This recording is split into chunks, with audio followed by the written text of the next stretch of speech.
মৃত্যুর পর ফেরেশতারা লাশের সাথে কি করে? যখন লাশটিকে দাফন করে আপনজনরা চলে যায়, তখন সেই লাশের সাথে কি করা হয়, আর কবরে ফেরেশতারা এসে কি বলে, এবং ভিডিওর শেষ অংশে আমরা জানবো যে দোয়াটি পাঠ করলে কবরের ফেরেশতাদের প্রশ্নের জবাব খুব সহজভাবে দিতে পারবেন।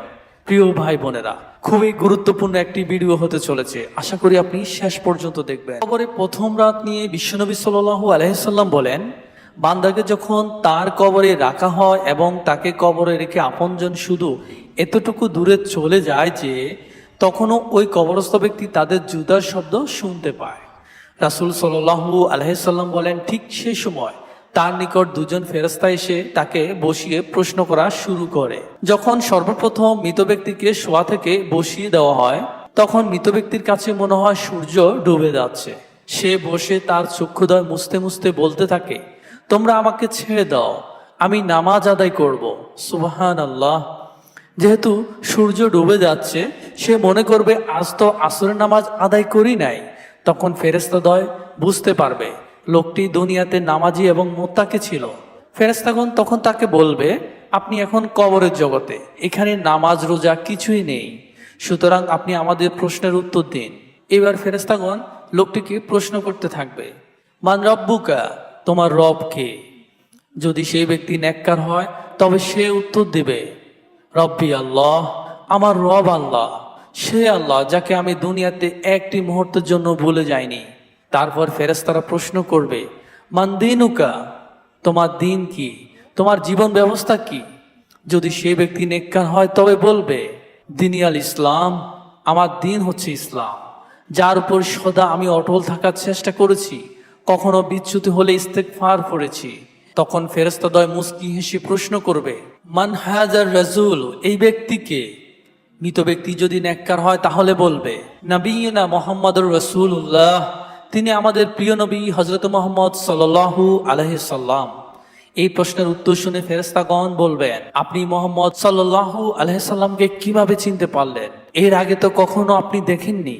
মুমিন বান্দা বলবে, আমি আল্লাহর কিতাব পড়েছি এবং তার প্রতি ঈমান এনেছি, তাকে জীবনভর এতটা অনুসরণ করেছি যে হৃদয়ে তার ছবি এঁকে নিয়েছি, আর আল্লাহ পাকের হুকুমে তাকে এখন আমি চিনতে পেরেছি। সুবহানাল্লাহ। প্রত্যেক মানুষকে মৃত্যুবরণ করতে হবে, মৃত্যু থেকে পালিয়ে থাকার সুযোগ কারো নেই। মৃত্যুর পর মুমিনের প্রথম গন্তব্য কবর। যে ব্যক্তি ভালো আমল করবে এবং আল্লাহর সঙ্গে সাক্ষাৎ করার জন্য প্রস্তুতি নেবে, কবর তার জন্য সুখ ও আনন্দের ঘর হবে। আর যে ব্যক্তি খারাপ আমল করবে এবং আল্লাহর আনুগত্যের ক্ষেত্রে ত্রুটি করবে, কবর তার জন্য অন্ধকার ঘর হবে। এজন্য আল্লাহ তাআলা বলেন, কবরে মুনকার নাকির ফেরেশতার প্রশ্নের উত্তর তারাই দিতে পারবে যারা মৃত্যু পর্যন্ত ঈমানের পথে প্রতিষ্ঠিত ছিল। আর যারা ইহকালের পথে ঈমানের পথে প্রতিষ্ঠিত ছিল না, মৃত্যুর পর তারা মুনকার নাকিরের সওয়াল জবাব শুধু বলবে, লা আদ্রি লা আদ্রি, আমি কিছুই জানি না, হায় আফসোস, আমি কিছুই জানি না, আমি তো কিছুই বুঝতে পারছি না। সুতরাং মুমিন বান্দা প্রশ্নের উত্তর দেওয়ার সাথে সাথে আল্লাহ তাআলা ঘোষণা করবে, আমার বান্দা সত্য বলেছে, অতএব তাকে জান্নাতের বিছানা বিছিয়ে দাও, তাকে জান্নাতের পোশাক পরিয়ে দাও, এছাড়াও তার কবরে জান্নাতের দিকে একটি দরজা খুলে দাও। সুবহানাল্লাহ। তারপর তার দিকে জান্নাতের স্নিগ্ধকর হাওয়া ও সুগন্ধি প্রবাহিত হতে থাকবে এবং ওই দরজা তার সীমাদৃষ্টি পর্যন্ত সুপ্রশস্ত করে দেওয়া হবে। সুবহানাল্লাহ। বিশ্বনবী হযরত মুহাম্মদ সাল্লাল্লাহু আলাইহি সাল্লাম আরো বলেন, মৃত ব্যক্তির কাছে একজন সুন্দর সুরভিত উত্তম পোশাক পরিহিত সুশ্রী ব্যক্তি আগমন করে বলবে, সুসংবাদ গ্রহণ করো, যা তোমাকে আনন্দিত করবে, আজ তোমার প্রতিশ্রুত দিন।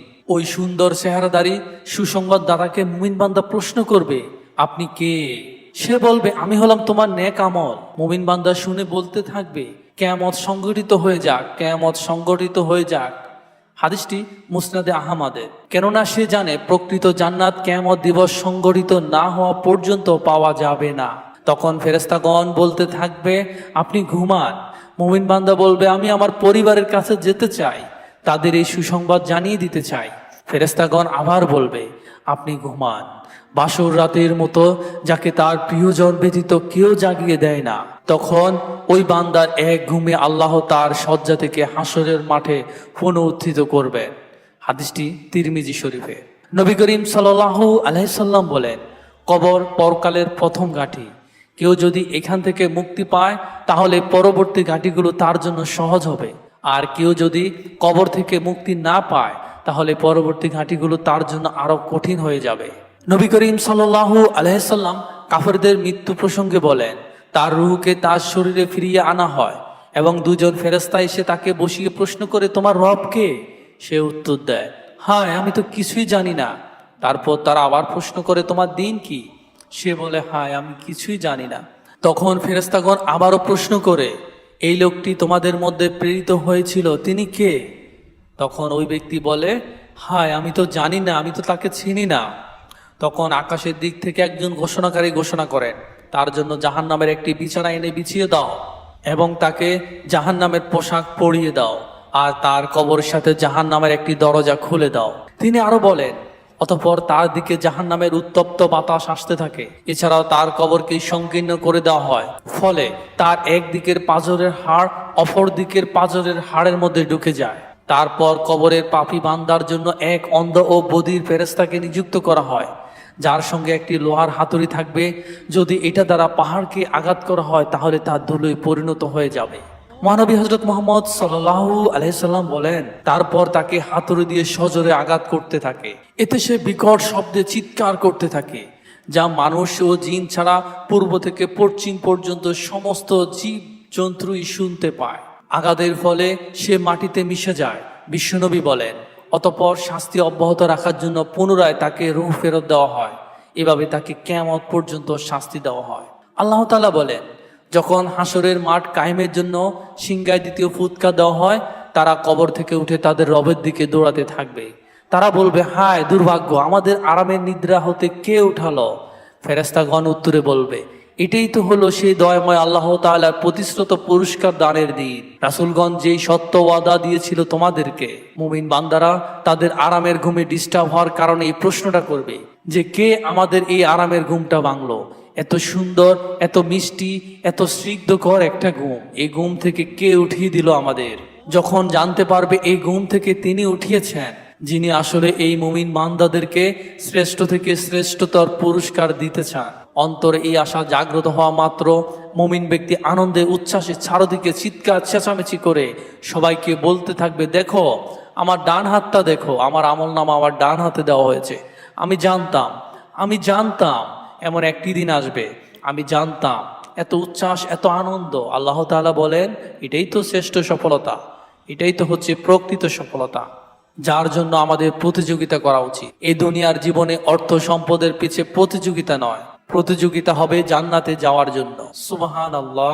প্রিয় ভাই বোনেরা, আসুন এই পর্যায়ে আমরা জেনে নেই কোন আমল করলে কবরে ফেরেশতাদের প্রশ্নের উত্তর সহজে দিতে পারবে।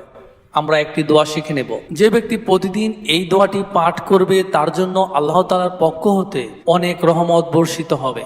তো এই দোয়াটি একটি বিশেষ উপায়ে পাঠ করতে হবে। এই দোয়াটি পাঠ করলে তিনটি সুবিধা পাওয়া যায়। এক নম্বর হচ্ছে, দোয়াটি পাঠ করলে আল্লাহ তাআলা থেকে ওই ব্যক্তির রিজিকের পেরেশানি আল্লাহ তাআলা দূর করে দেবেন এবং কবরের ফেরেশতাদের প্রশ্নের জবাব খুব সহজেই দেওয়া যাবে। প্রিয় ভাই বোনেরা, দোয়াটি স্ক্রিনে দিয়ে দেওয়া হলো, আপনারা লিখে রাখবেন এবং মুখস্থ করে ফেলবেন। দোয়াটির উচ্চারণ হচ্ছে, লা ইলাহা ইল্লাল্লাহু আল মালিকু হাক্কুল মুবিন মুহাম্মাদুর রাসূলুল্লাহ আস-সাদিকুল আদিল আমিন। আপনি প্রতিদিন এই দোয়াটি পাঠ করলে ইনশাআল্লাহ আপনার কবরে ফেরেশতাদের সওয়াল জবাব সহজেই দিতে পারবেন। সুবহানাল্লাহ।